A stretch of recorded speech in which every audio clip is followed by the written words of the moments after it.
오늘 로마서 9장 통해서 생각해 보려고 하는 건 어떻게 보면 상당히 어려운 주제와 내용이 되겠지만은 그러나 그것을 가능한 좀 쉽게 또 우리와 적용시켜서 말씀을 전해 보려고 제가 노력을 합니다만 성령님께서 우리 사이에 교통해 주셔서 참 우리 모두가 다 이해가 되고 또 은혜도 될 수 있기를 소원합니다. 먼저 우리가 참 우리 장로교에서 많이 쓰는 교리 중에 하나님의 예정, predestination이라는 영어를 쓰는데요. 예정, 그리고 하나님의 주권, God's sovereignty, 이런 말을 우리가 많이 씁니다. 그래서 하나님께서는 우리가 태어나기도 전에 우리의 모든 것을 다 정해 놓으셨고 또 그 모든 것을 주관하신다, 통치하신다. 그것이 우리가 가진 신학이고 또 우리가 가진 신앙입니다.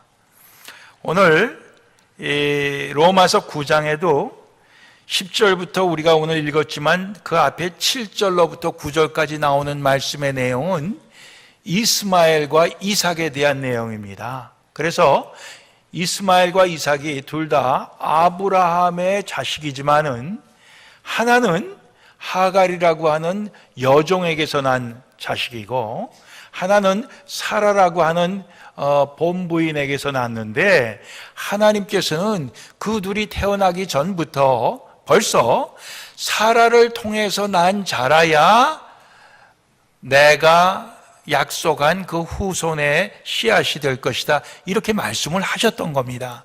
근데 그거를 참지 못하고 사라가 자기 여종 하갈에게 애를 낳아라 해갖고 애를 낳았어요. 근데 하나님께서 그거 아니다, 내가 정한 따로 그 줄기가 쭉 있다, 그 족보가 있다, 이렇게 말씀하시는 그런 내용을 얘기하고 있고요. 또 오늘 10절로부터 13절까지의 말씀은 우리 이삭의 두 아들, 쌍둥이 아들입니다. 야곱과 에서에 대해서 얘기하고 있어요.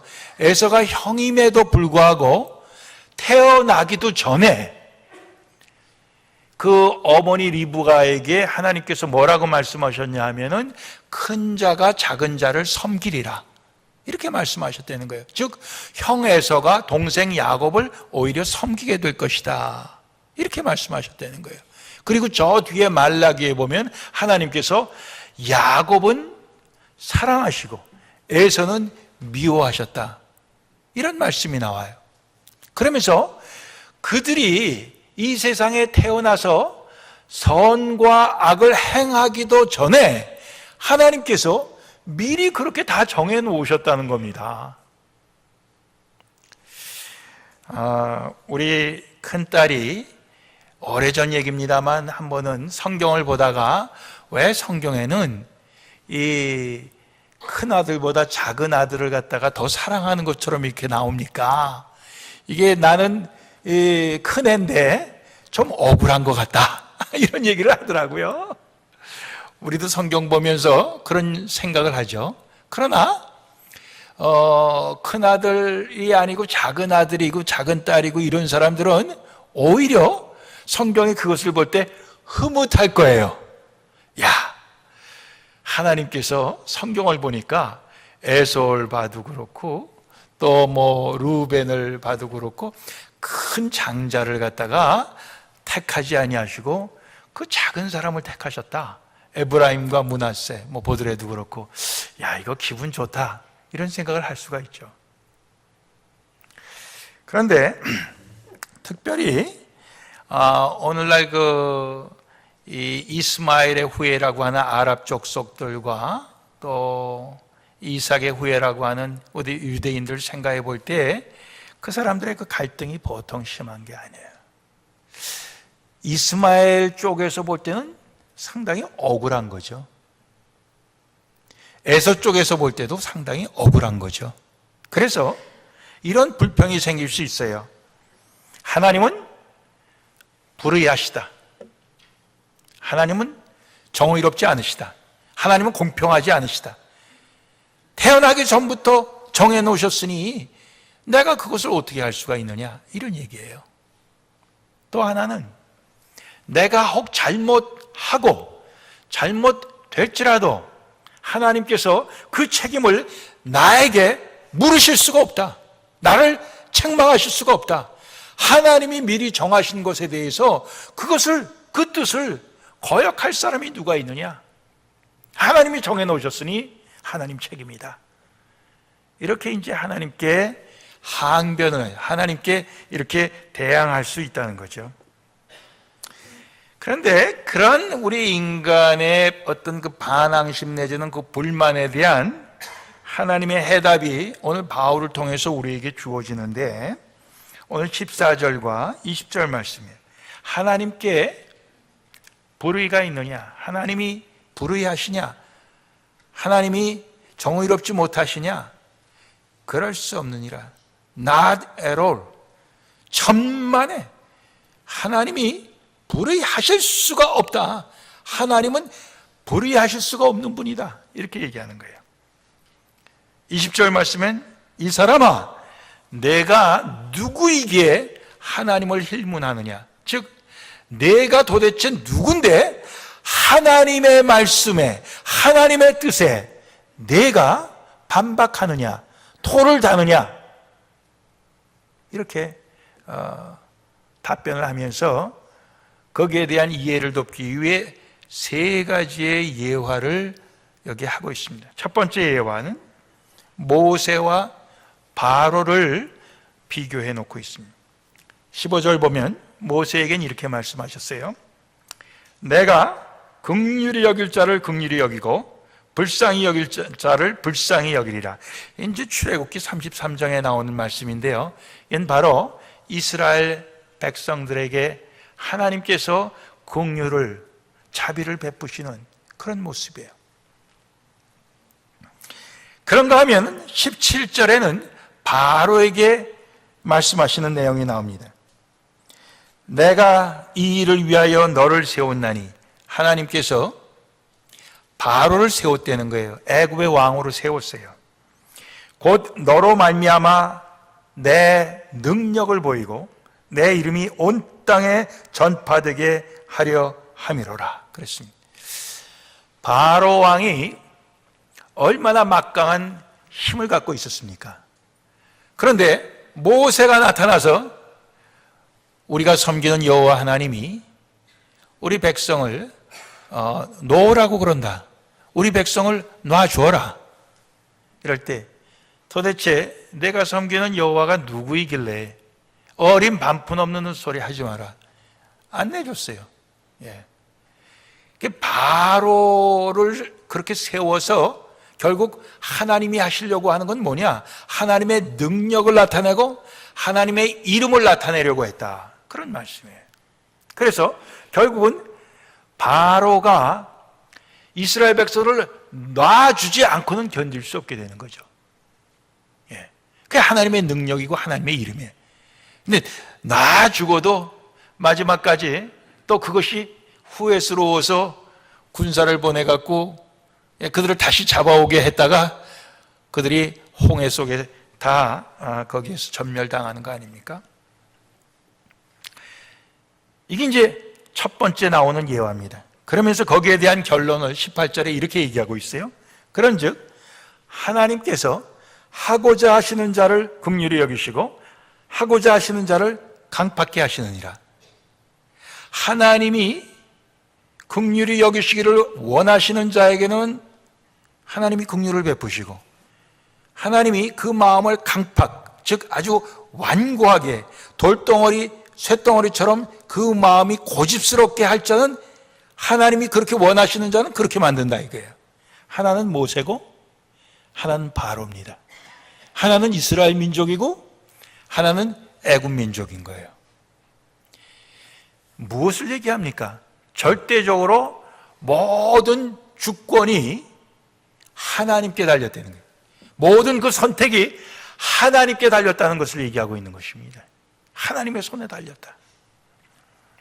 두 번째 예화는 귀한 그릇과 천한 그릇인데요, 21절 보면 토기장이가 진흙 한 덩어리로 하나는 귀 있을 그릇을 만들고 또 한 덩어리는 천이 있을 그릇을 만들 때 그 그릇들이 날 왜 이렇게 만들었느냐 이렇게 말할 수 없고, 토기장이가 그렇게 만들 권한이 있다는 것입니다. 그렇죠? 토기장이가 그렇게 할 권한이 충분히 있다는 거예요. 즉 하나님께 그런 권한이 충분히 있다는 것입니다. 하나님이 선택하시고 하나님이 원하셔서 목적을 갖고 하나님의 뜻대로 하실 권한이 하나님께 충분히 있다는 거예요. 그분이 하나님이시라는 것을 얘기하는 겁니다. 오늘 우리는 민주주의 사회 속에 살고 있어요. 근데 제가 갔던 그 체코는 공산주의에서 이제 바뀌었습니다. 공화국으로 바뀌었어요. 바뀐 지 과히 얼마 안 됐어요. 그래, 그 사람들이 아주 찬란한 문화, 문명을 갖고 있으면서도 그 사람들의 얼굴이 어딘지 모르게 굳어 있어요. 왜 그렇습니까? 그 사람들이 그동안 공산주의의 그 독재 치하에 있었기 때문에 그렇습니다. 그래서 이 지구상에서는 사실 우리 인간들이 가진 그 정치 체제 중에서는 민주주의가 제일 좋은 걸로 지금 나타나고 있죠. 민주주의가 제일 좋은 거예요. 민주주의라고 하는 것은 국민 하나하나가 주인입니다. 국민이 주권을 갖고 있는 거예요. 그런데 우리가 이 신앙세계에서는 그렇지 않다는 겁니다. 신앙세계에서는 주권이 하나님께 있는 것입니다. 우리는 그 신하예요. 그렇기 때문에 우리가 민주주의에 잘 길들여 있다 보니까 거기에 대해서 우리는 불만스러울 수가 있는 거죠. 하나님이 다 마음대로 한다 그러면 그럼 우린 뭡니까 도대체? 그런데 우리가 섬기는 그 하나님은 가장 의로우시고 가장 지혜로우시고 가장 공평하시고 가장 사랑이 많으신 분이에요. 그게 다른 겁니다. 우리 민주주의 아무리 잘해도 거기에는 부정부패가 있습니다. 민주주의 아무리 잘해도 거기에는 빈부 차이가 있습니다. 민주주의가 절대로 완전한 것이 아닙니다. 그죠? 제일 그래도 그중 낫다 그거죠. 예. 하나님께 주권이 있다는 것입니다. 하나님이 토기장입니다. 하나님이 우리를 이렇게도 만들고 저렇게도 만드신다는 거예요. 거기에 대해서 우리는 그저 따를 수밖에 없는 거예요. 세 번째 예화는 이런 예화입니다. 오늘 제목에도 나오는데 긍휼의 그릇과 진노의 그릇.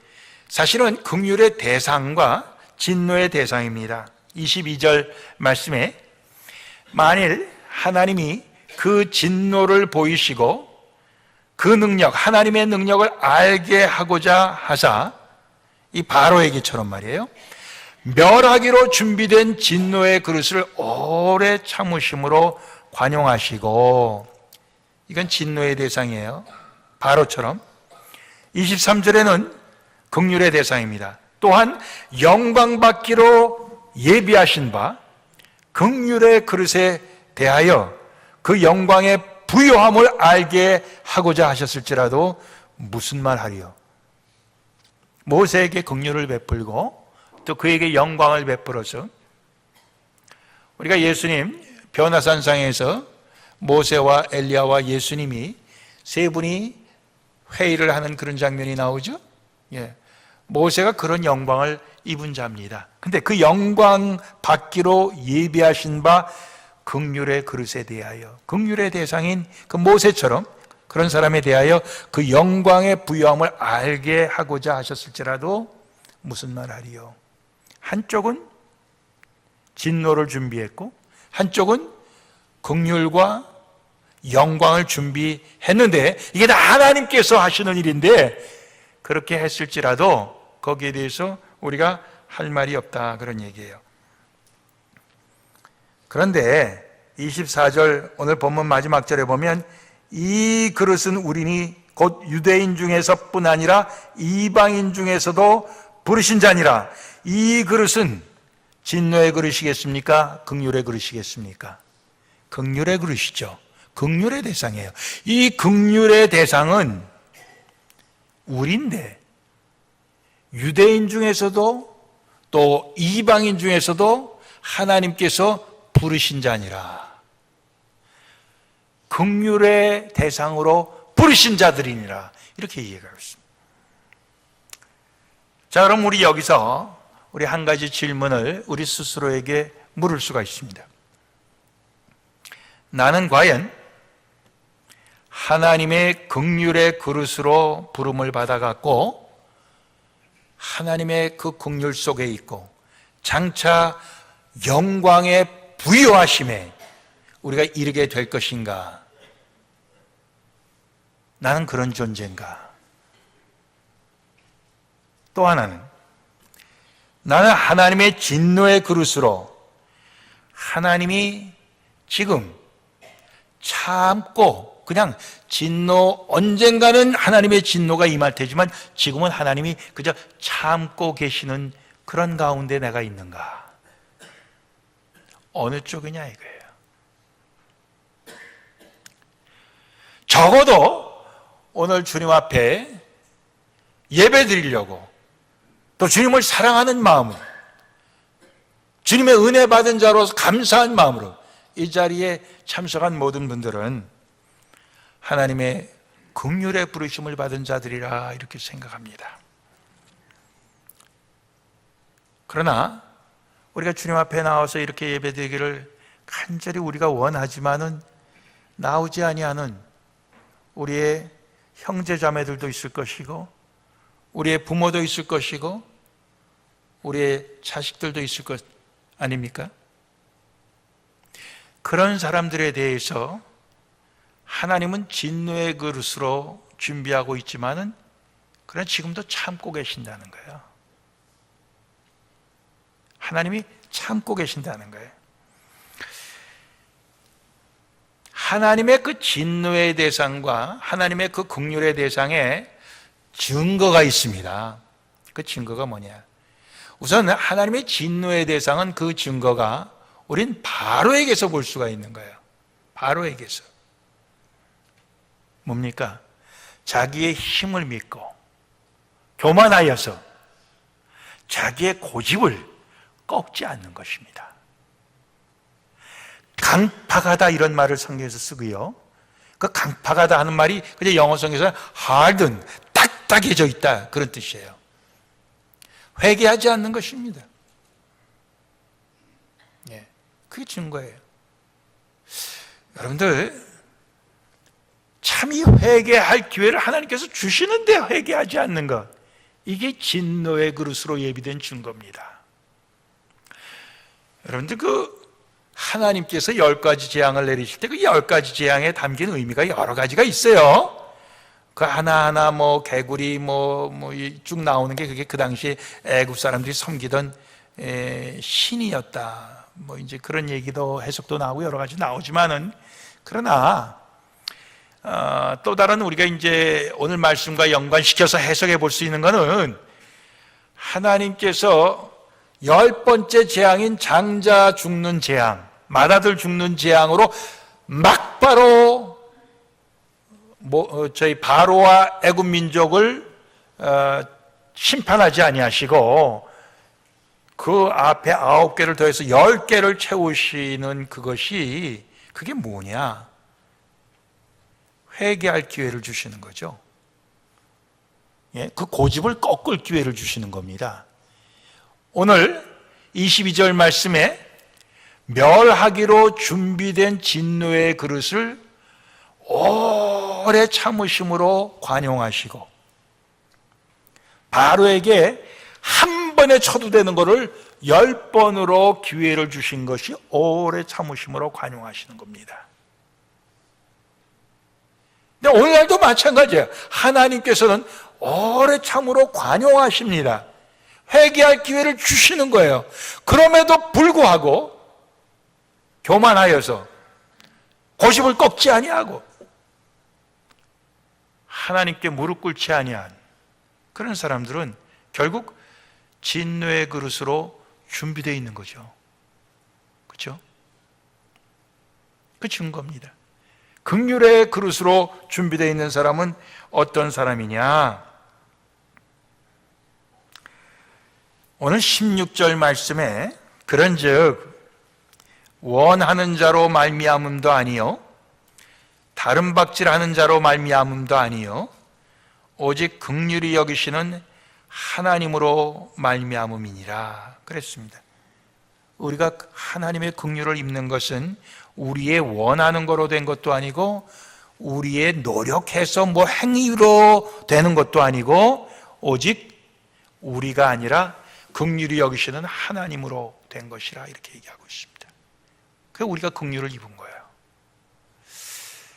즉 우리가 하나님의 긍휼을 입어서 예수 그리스도를 우리의 구주로 믿고 하나님의 자녀 되어서 살게 된 이 모든 것이 우리의 원함으로 된 것도 아니고 우리의 다른 박지로 된 것도 아니고 오직 긍휼히 여기시는 하나님으로 말미암아 된 것이라 할 때 우리가 자랑할 게 뭐가 있어요? 우리 자랑할 게 하나도 없는 거야. 오히려 우리가 자랑할 것이 없기 때문에 우리는 진노의 그릇으로 예비되어 있는 사람같이 보일 때 그 사람에 대해서 우리는 저 사람은 진노의 그릇으로 준비되어 있는 사람이 틀림없구나 하고 우리가 그 사람을 그렇게 낙인을 찍는 것으로 끝나는 것이 결코 아니라 우리가 긍휼의 부르심을 받은 자로서의 그 증거는 그 사람들에 대한 우리가 주님의 마음, 긍휼히 여기는 자로 말미암, 긍휼히 여기시는 하나님의 마음, 바로에게도 10번이나 기회를 주시는 그 하나님의 마음, 길이 참으시는 그 너그러우신 하나님의 마음을 우리가 갖고 그러한 사람들을 위해서 우리가 근심하고 슬퍼하고 그 사람들이 구원받지 않았기 때문에 우리가 고통받고 그 사람들을 위해서 하나님께 정말 구원해달라고 우리가 아뢰는 우리의 그 간절한 그 기도와 그 소원, 그것이 우리가 긍휼의 부르심을 받은 자의 증거인 것입니다. 그게 어디에 나오느냐? 오늘 9장 제일 앞부분에 1절로부터 3절까지 나오는 것입니다.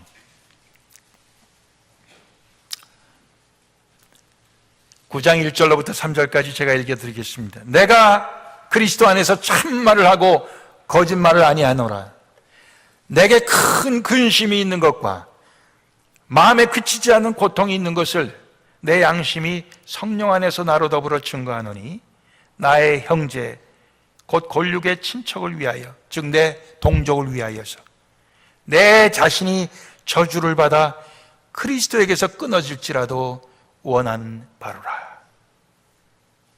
바울이 어떻게 하나님의 저주를 받고 어떻게 예수 그리스도에게서 끊어질 수가 있습니까? 그 앞부분에 로마서 8장 마지막 부분 보면 세상에 어떤 것일지라도 생명이나 사망이나 어떤 것일지라도 예수 그리스도 안에 있는 하나님의 사랑에서 우리를 끊을 수 없으리라. 그렇게 얘기한 바울이 어떻게 그리스도에게서 끊어질 수가 있습니까? 어떻게 하나님의 저주를 받을 수가 있습니까? 그러나 내가 내 동족이 구원을 받을 수 있게만 한다면은 나는 그걸 감수하겠다 그런 얘기예요. 참이 놀라운 말씀 아닙니까? 나는 구원받았으니까 됐고 너는 구원받지 못하게 그렇게 운명이 돼 있는 모양인데 너는 하나님의 진노의 대상으로 정해져 있는 모양인데 너는 내 길로 가고 나는 구원받는 길로 가면 그만이다. 우리가 대부분 그러한 마음으로 살아가기가 쉽습니다. 근데 오늘 바울에게서 지금 그가 그렇게 사랑하는 그리스도에게서 끊어질지라도 내 동족이 구원받았으면 좋겠다. 내 동족이 하나님의 긍휼을 받았으면 좋겠다. 그렇게 지금 호소하고 있는 것입니다. 이거는 바울만 그런 게 아니고요. 출애굽기 32장에 보면 모세도 그런 말을 했어요. 금송아지를 만들어 갖고 섬기다가 이제 그게 하나님의 이제 심판을 받지 않습니까?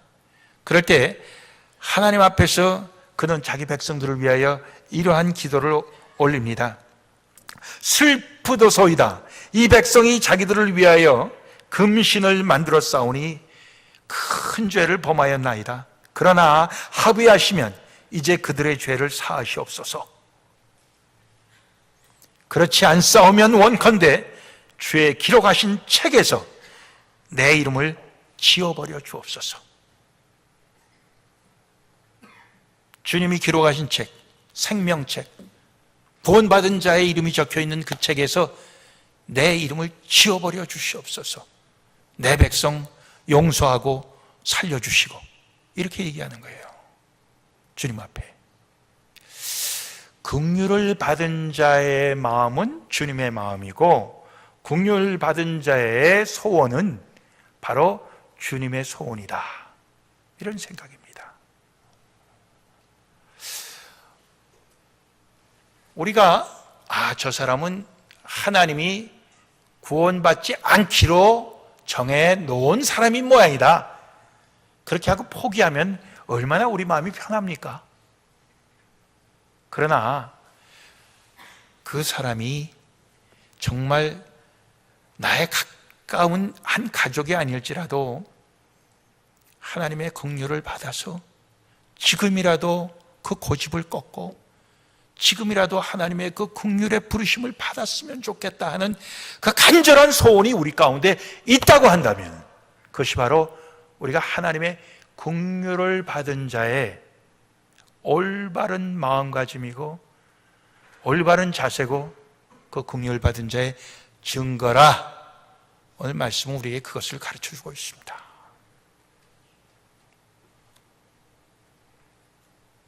하나님의 진노의 그릇도 사실은 하나님이 먼저 그렇게 택하신 거예요.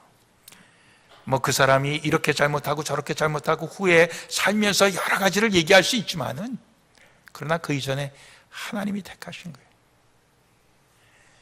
하나님의 긍휼의 대상으로 택함 받은 우리도 사실은 우리가 태어나기도 전에 하나님이 그렇게 택하셨다는 거예요. 하나님이 하신 거라는 거예요. 우리가 무슨 선하고 우리가 하나님 앞에 어떤 참 그런 자랑할 만한 그러한 일을 하기도 전에 얼마나 감사한 일입니까? 그렇죠? 그러니까 우리가 계속해서 하나님의 긍휼의 대상으로 장차는 더 하나님이 우리에게 보여주실 그 영광의 그 부유함에 이를 자로 우리 미래를 소망하고 확신하면서 우리의 할 일이 뭡니까? 바울의 그 마음처럼, 모세의 그런 마음처럼 동족을 위해서, 또 바울은 나가서 이방인들에게까지, 자기 동족 아닌 자에게까지 그는 복음을 전파하다가 그의 삶을 마쳤습니다. 오늘 우리도 긍휼을 받은 자라면 그렇게 그런 마음으로 우리의 삶을 마쳐야 될 줄로 생각합니다. 아무쪼록 우리 훌러튼 장로교회 모든 하나님의 긍휼의 부르심을 받은 자들의 우리의 마음가짐이 바울과 같고 모세와 같기를 원하고, 우리의 삶이 정말 하나님 주시는 그 영광의 부유함 속에서 맞춰지기를 소원합니다. 기도하시겠습니다.